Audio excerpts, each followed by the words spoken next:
देखिए, भारतीय जनता पार्टी का संकल्प पत्र विकसित भारत की गारंटी यानी मोदी जी की गारंटी वाला संकल्प पत्र है।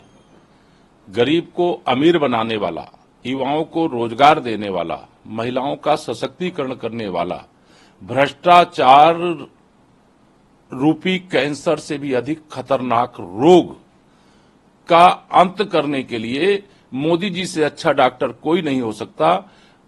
भ्रष्टाचार मुक्त भारत की गारंटी देने वाला,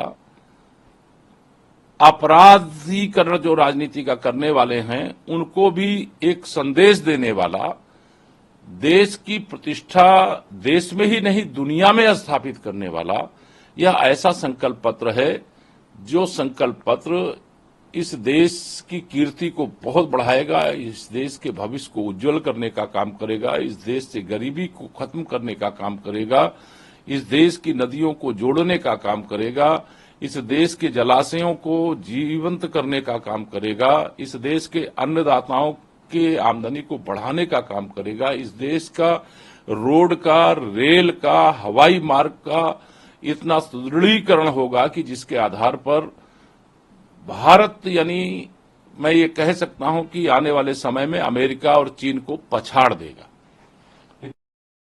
देखिए, श्री राहुल गांधी जी हों, श्री अखिलेश यादव जी हों अथवा अन्य कोई भाजपा विरोधी नेता हों, उनको दृष्टि दोष है, उनको एक मानसिक रोग हो गया है भाजपा विरोध करने का।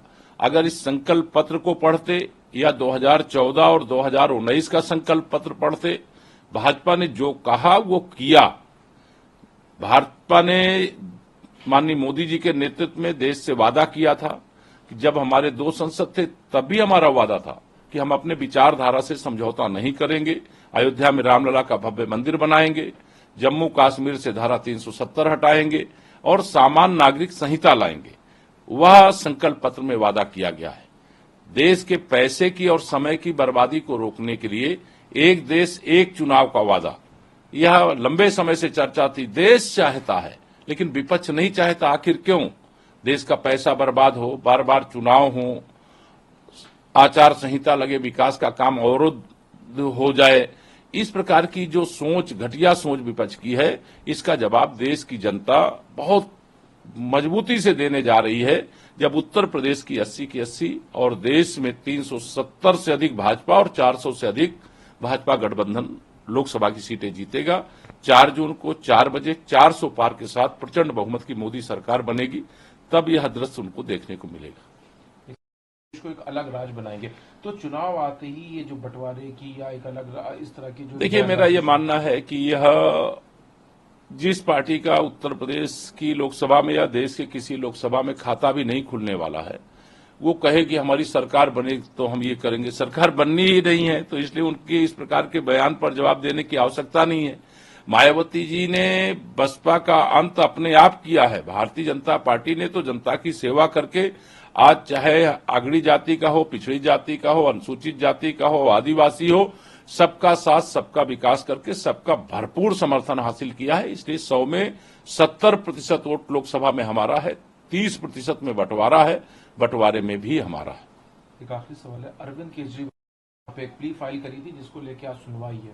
देखिए, ये कोई अभियुक्त है और वह कोर्ट में जाता है जमानत के लिए, वो जाए, लेकिन ईमानदारी का चालीसा पढ़ करके राजनीति में आए, सत्ता में आए और उसके बाद जेल जाने के बाद वह भी भ्रष्टाचार के मामले में इस्तीफा नहीं देना, निश्चित तौर से श्री अरविंद केजरीवाल ने जो उनके प्रति लोगों का थोड़ा भी भरोसा बचा रहा होगा, जेल जाने के बाद इस्तीफा नहीं देने के कारण से उनके प्रति भरोसा समाप्त हो गया।